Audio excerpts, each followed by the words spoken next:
Look, money corrupts. Extra money is black money. You're going out, spending money in clubs. You have enough money, you can do what you want, and you feel yourself a king. This world, the underworld, has a different set of standards and morals.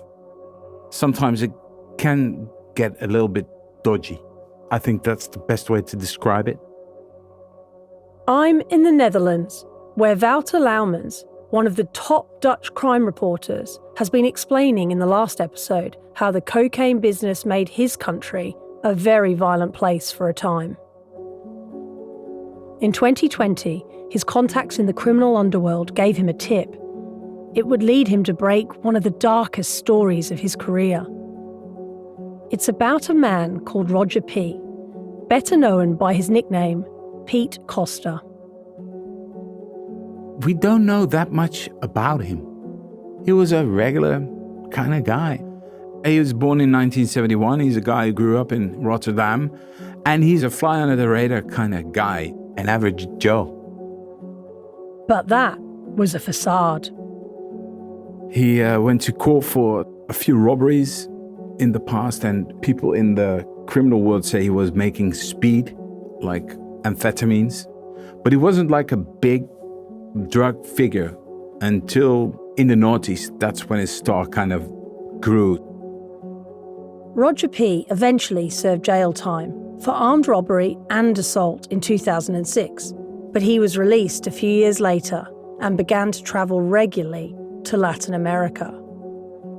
He settles in Costa Rica, where he's involved in pineapple trade. And that's how he got his nickname, Pete Costa, because he was in Costa Rica. And that's where he started sending large quantities of cocaine to the port of Rotterdam. Soon, Rotterdam would become one of the main gateways through which cocaine was smuggled into Europe. And Roger P.'s operation would expand into planned kidnappings, murder, and torture.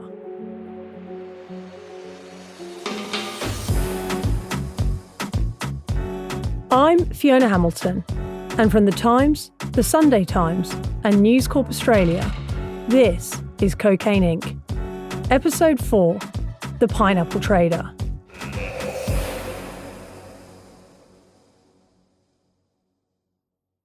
Okay, so far in this series, you've only heard from me at the start and the end of each episode. But it's time I properly introduce myself and tell you why I care about this investigation. I've been a reporter for more than 20 years, covering crime for more than half that time. I was actually born in England, but brought up in Australia, where I started out working on regional newspapers in beautiful coastal areas near Brisbane in Queensland. I made the move to the UK to try and get a job on Fleet Street, stay here for a few years. 15 years later, I'm still at the Times. One of the first big pieces I wrote for the Times was about a cocaine dealer in London. He spoke so casually about fighting over territory and his chances of getting what he called wetted up, which means knifed, in the process. This young lad, Michael, he once dreamt of being a firefighter, but now, aged 19, he wanted to make enough money to put him in the director's seat, as he called it. You know, being the top dog, running other kids dealing coke. I've reported on so many Michaels since then. I've written about record drug busts, government promises to crack down on Class A drugs, and community initiatives to offer more activities and diversions for those involved in selling them. But it all feels like a bit of a broken record. Privately, some of the police chiefs I talk to say it's like an arcade game. One dealer gets arrested, but another pops up in their place, and it's a game that we are badly losing. I don't know what Michael's doing these days, if he's even alive. But of course, there are hundreds and thousands of Michaels across the world, all of them looking to sell cocaine. So how do they get it? Well, that brings us to the next part of the multinational business model: distribution. Could you just tell me what you had for breakfast so I can get your sound levels? Oh, this morning I had a breakfast. I take some yogurt with krusli. So that's normally my breakfast. Okay, lovely. This is Hare. We have a big problem in the port of Rotterdam with cocaine. He's the leader of the hit and run cargo team in Rotterdam, a specialist unit combining customs, police, public prosecutors, and intelligence. We can only use his first name to protect his family's safety. Hare is no stranger to cocaine busts.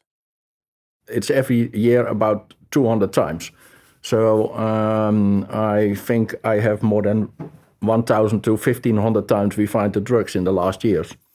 So for me, it's quite normal. Yeah.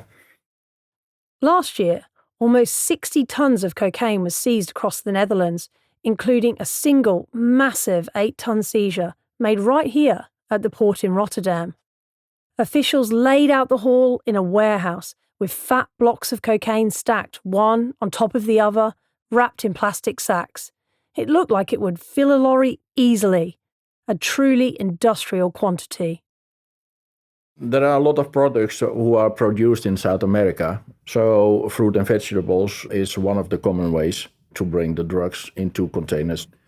Only maybe 10 or 20% of all the cocaine that's coming in to the port of Rotterdam is destined for the Netherlands. And the rest of the cocaine is distributed somewhere to Europe. For example, to Great Britain. The last few years, we see a lot of rip-off. A rip-off, it's meaning that you have regular goods and somewhere in the logistical chain, they open the container. They put in some bags with drugs, extra. They close the container again, make a new seal on it, send it to Rotterdam. And somebody in Rotterdam must open the container and take out the drugs before the regular cargo is going to his destination.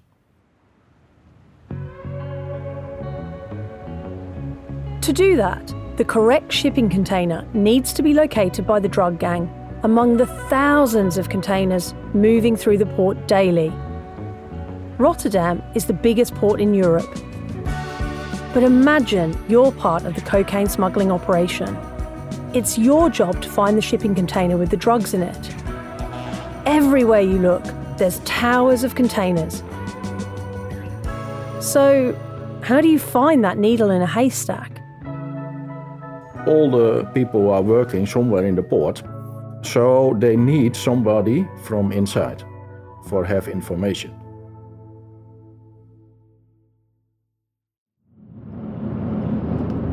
So I've left the hotel in Rotterdam this morning. It's a lovely sunny day.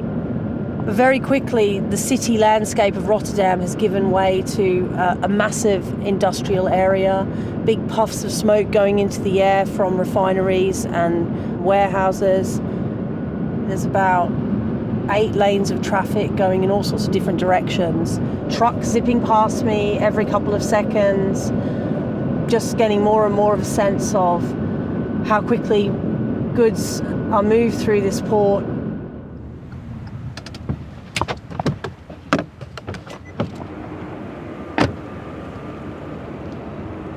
So I've just got out the car and I'm looking across a quite large canal to one of the terminals, but there's 4 or 5 of these terminals here leading all the way out to the North Sea. I'm looking to my right and I can see 1, 2, 3 of these absolutely gigantic ships filled with thousands of containers, and I'm really getting the sense of the scale here of how much product is moved into this port every single day. I mean, I've been covering stories on drugs for many, many years and speaking about the sometimes futile battle, and perhaps I get a new sense of the futility of it looking at this place and how enormous it is. I mean, the best way to get cocaine into a country is if you have corrupt guys at customs. This is Wouter Laumans again, the Dutch crime reporter who was telling us about Roger P., the cocaine dealer who made a fortune importing the drug from Latin America. Every year, 14 million containers move through the port. Unsurprisingly, the authorities aren't able to search everyone for illegal drugs and other contraband. In fact, they're only able to check about 1%. So, with the help of someone in the port, it's not hard to see how guys like Roger P., with his pineapple containers, can have their shipments missed or waved through. There's a department and it's called pre-arrival, and that's where they decide which container gets checked and which container doesn't get checked. And if you want to use some jargon, that's like putting a container on green. People working there for him, they knew which containers were coming in and they would put them on green. And that was like a lottery that you can't lose, because then you can just send containers full of drugs through customs because you know they're not going to be checked.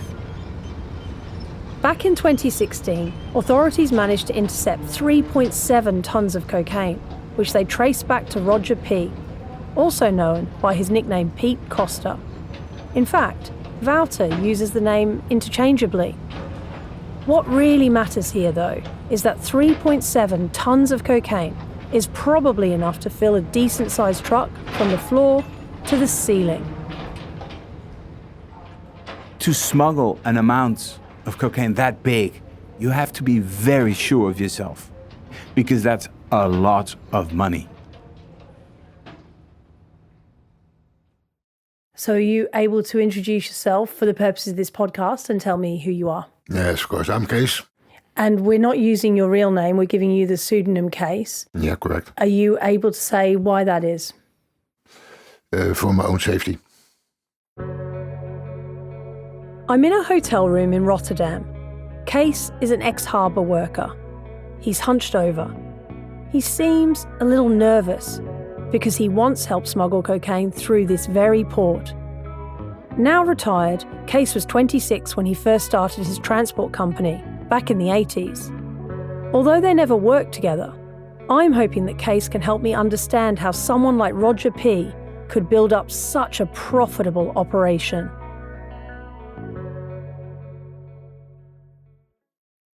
Were you aware that the port of Rotterdam was a point for which there was a lot of illicit drug smuggling? Yes, but not involved. So I didn't care. How did you know? You see. So it's really in plain sight. It's obvious. It was in plain sight. At that time it was in plain sight, yes. Can you give me... Everybody who's working in the port knows it. You hear what's coming in. You see ook some companies are growing like hell.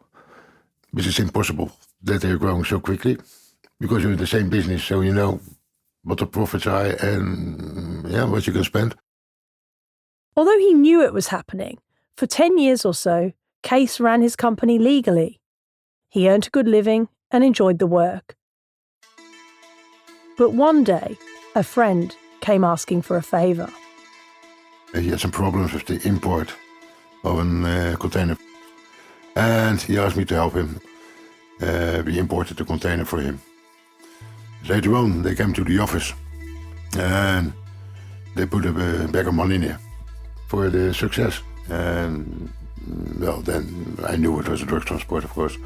And from that time on, that was easy money, quick money. How much? More than enough to buy a house. And from that moment you were in? And from that moment I was in. Once in, Kees's experience of moving goods legally through the port made him increasingly useful to his criminal business partners. You know how the customs are working, what kind of containers they will check and what they will not check. And then tell them how to do it. And you import it. I had my own lorries, transported wherever they wanted. Nobody who was in the business from drugs see it as something criminal. Just a cargo. Just something to buy and sell. Business was booming. And eventually, Kees's associates in the Netherlands told him there was somebody who wanted to meet him. Somebody in Latin America. So you go over there, meet the real people over there. and make an agreement how much you get for it. Yeah. Do you feel comfortable saying where exactly you travelled to meet people? Mexico, Colombia, Brazil. Did you feel intimidated or fear them when you met them? No, they're normal businessmen. Their own companies over there. It's not like what you see on television. Very much a business model in the same way that other commerce works. Yeah, correct. Were you feeling any financial pressure did you need a little bit more money? No, not really. But once you realised... How easy it was. It was so easy to import without any problems. And then, why not? For 25 to 30 years, Kees lived two lives, one with his legitimate business and the other running his illicit operation. Look, money corrupts. Extra money is black money. Going out, spending money in clubs. You have enough money, you can do what you want, and you feel yourself a king. But even a king knows nothing lasts forever.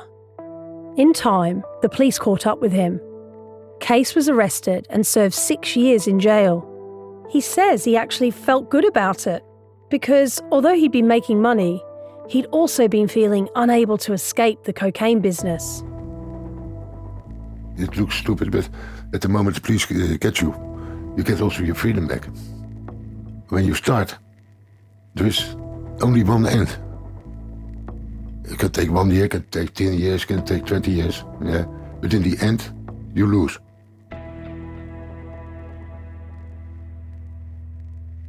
You see corruption everywhere. In the public partners, in the private partners, also by customs. That's not good, that's true. This is Hare again, who leads a specialist unit tackling corruption in Rotterdam. But he's not just dealing with low-level corrupt workers like Kees. There's also corruption within the customs authority itself. I was on a department where one of the colleagues was corrupt. It's about 6-7 years ago. And this colleague gave information to a criminal organization about the containers we want to control and we want not to control. After an investigation, Hare's colleague was exposed and ended up going down for between 8 and 10 years. I was angry because together with your team, you try to stop the drugs. And when there is one of your colleagues who is corrupt, and then you are looking also to the other colleagues, hey, what's happening over here? Are you trustworthy or are you also corrupt? So that's also very difficult. Speaking to Hare, you can see how much this bothers him, how the cocaine trade even corrupts those in the top law enforcement teams, who he should be able to rely on. Now, Wouter Laumans, the crime reporter, says Roger P. had a lot of corrupt people on his payroll in his cocaine smuggling operation. He was working with all these guys, and some of them were responsible for stashing the cocaine. Others were protecting money stashes. Others were selling the cocaine. To have an operation like that, you have to be a clever manager as well. You can't just fuck about. You have to know what you're doing. In the underworld, he wasn't known as a very violent guy. I think he was smart enough to understand that violence breeds attention. And the thing you don't want is attention. But being smart isn't always enough in the drug business. Like any chief exec, there's some things you can predict and some things you can't. Like workplace conflicts when two colleagues suddenly fall out.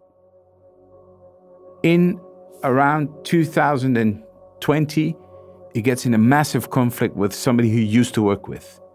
And he says, this guy, I made him a millionaire. He went to Dubai. He spent all this money and then he decided to steal money from me. That's what Roger P. says in intercepted messages.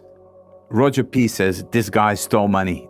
That was about 100 million worth of real estate and other stuff. So Roger P. launches an investigation into this former colleague. He tells his employees to deal with it. But this is no ordinary HR disciplinary process. They kidnapped the guy. The guy is obviously very scared and he promised to make everything right. So Pete Costa's associates release him. And that's a mistake, because rather than making everything right, someone very close to Roger P. ends up dead. In May 2020, a guy named Ibrahim Azaim, his nickname is Ibo, gets murdered in Rotterdam. He gets shot. And he was like Roger P.'s son, from what I heard. He was very close to Roger P. So now, Pete Costa is involved in a violent conflict revolving around 100 million euros worth of real estate that was stolen from him. And somebody he loved very much got shot. So when Roger P. finds out, he drives from Spain, where he lives, to the Netherlands. And there he gets into contact with a guy. And they decide that they are going to retaliate.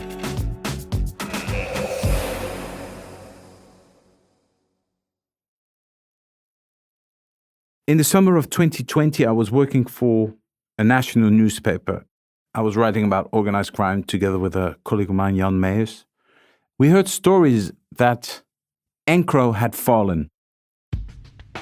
Wouter's talking about EncroChat, a company that made sophisticated, encrypted devices, disguised though like ordinary phones.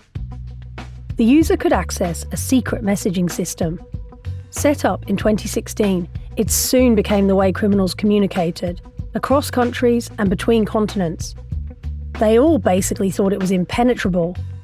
But then, in early 2020, French and Dutch authorities began to hack the system.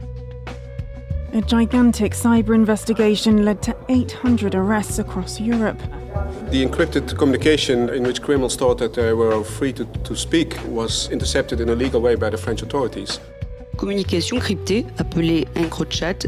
So far, they've arrested 746 suspects, seized more than £54 million in cash, 2 tons of cocaine, 77 firearms and 55 luxury cars. So everywhere is like, oh, fuck. What if this guy talked about me, or what have I sent? So it wasn't like panic, but it was unrest.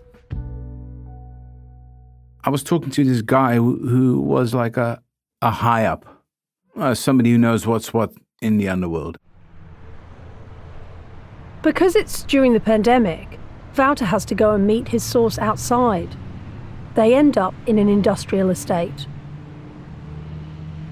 So we were standing at a parking area at one of those places where you can buy like tools and equipment and wood and stuff like that. And we were talking about what was going on, and somebody got arrested, and we were talking about the arrest, and very casually the guy says, all right, so if they found this, they know about the torture cellar. And I'm like, torture cellar? What are you talking about? You know? So I was like, what the fuck, a torture cellar? I go back to my then colleague Jan Meijers, and I ask him, I tell him the story. And he goes to a source high up in the Justice Department. And he says, right, we hear stories about some torture chambers. And the guy replies, how the hell do you guys know that? So a few days after that, the police releases a video where you see how they raid the place.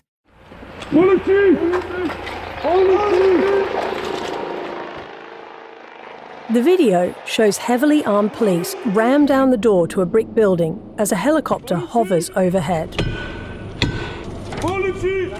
Inside, they smash open door after door.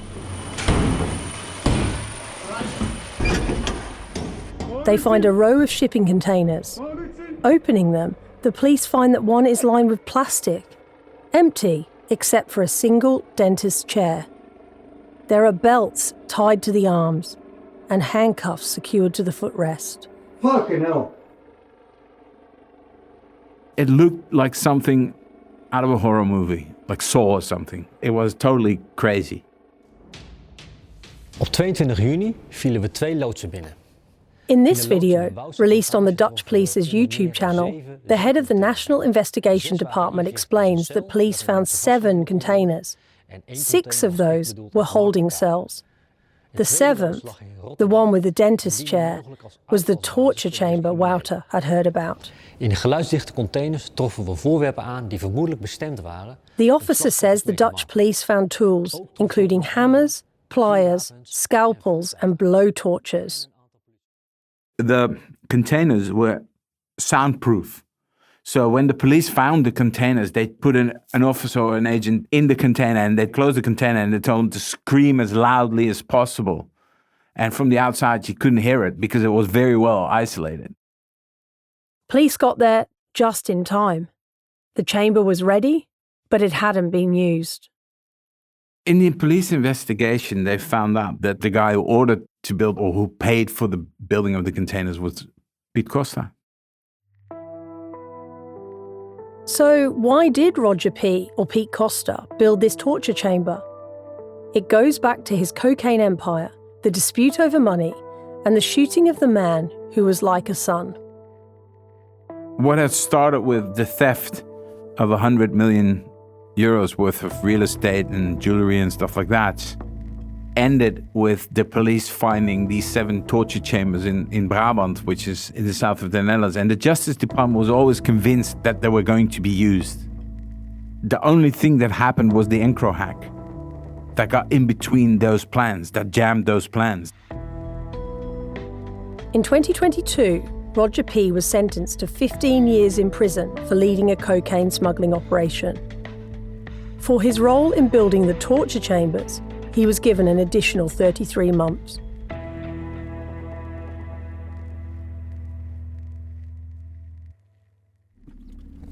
Yeah, ready? Yeah.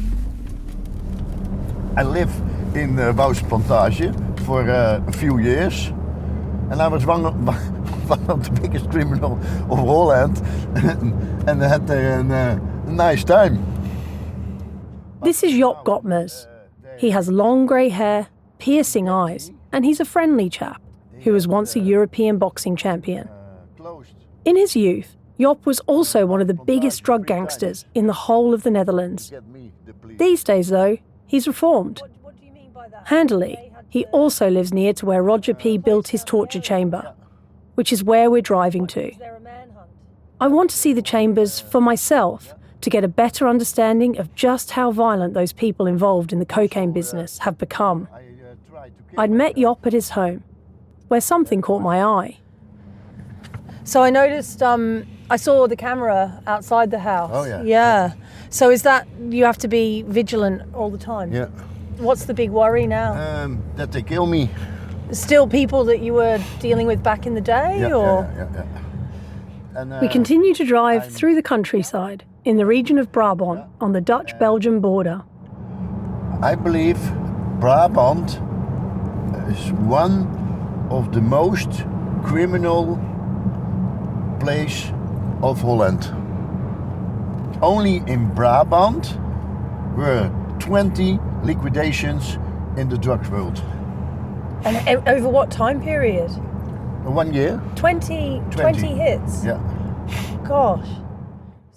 By liquidation, Job means a hit or assassination. And looking outside the car window, it's hard to imagine all those killings. It just seems so peaceful and idyllic. The country roads are lined with fields and pockets of forest, and we pass large farmhouses and barns. At one point, Job slows down. I lived in this house. Oh, which one? That one on the... Here on the corner. With the flag out the front? Yeah. So, and this, I lived only on the first etage because on the ground they gonna get me with machine guns to kill me. Oh, right. Because I live only upside. As we drive, we see groups of cyclists, and he tells me we're in a popular tourist region. And here are the chambers. Oh, just here? Yeah. See the cameras? Oh. Yeah, there's a camera on the wall every few meters, isn't there? And what's this? This is a dilapidated house. Soon we arrive in the village of Wouser-Plantage, which is where the torture chambers were discovered. And suddenly, Job is spooked. The cameras, it's too dangerous. But you're worried it's too dangerous to get out? Yeah. Are you worried about my safety? Also, of course. You are my guest. I don't know who the owner is, but it's more possible that he knows me than that I knows him. Sure. Because I must look out a little bit for my safety. Okay. And your safety. Thank you very much. The fact that Job, a big tough ex-gangster, is unwilling to go any further, even after the Dutch police raided this property in 2020, suggests just how powerful criminal organisations remain in this part of the Netherlands. But as a journalist, I'm curious. I want to have a look.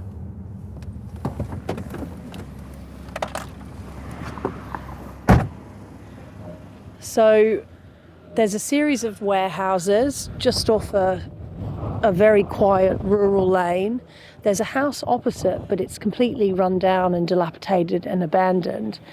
The complex itself has a high fence. I've moved a little bit closer. You can see that there's 3 roofs to the building, so it's a really large complex. Another group of cyclists have just gone by. We've got this lone walker down the country lane, and it just feels like a very pleasant place. I think knowing what was planned for that building really gives you a sense of how ruthless the drug smugglers are and the people involved in these operations.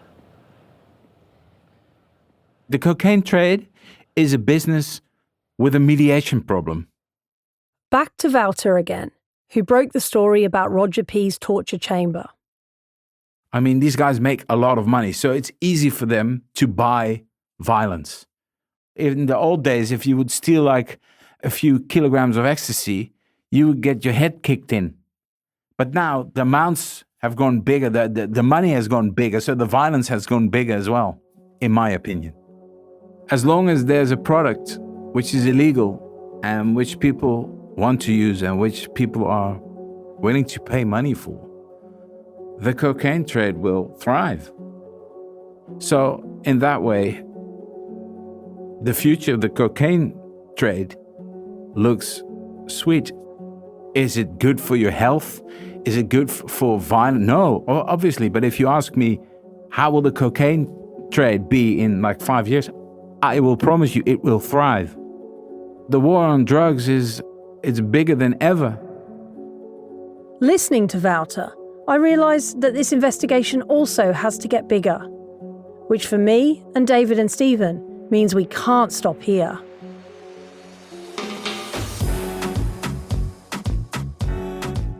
It's crazy. Everything's just a blur.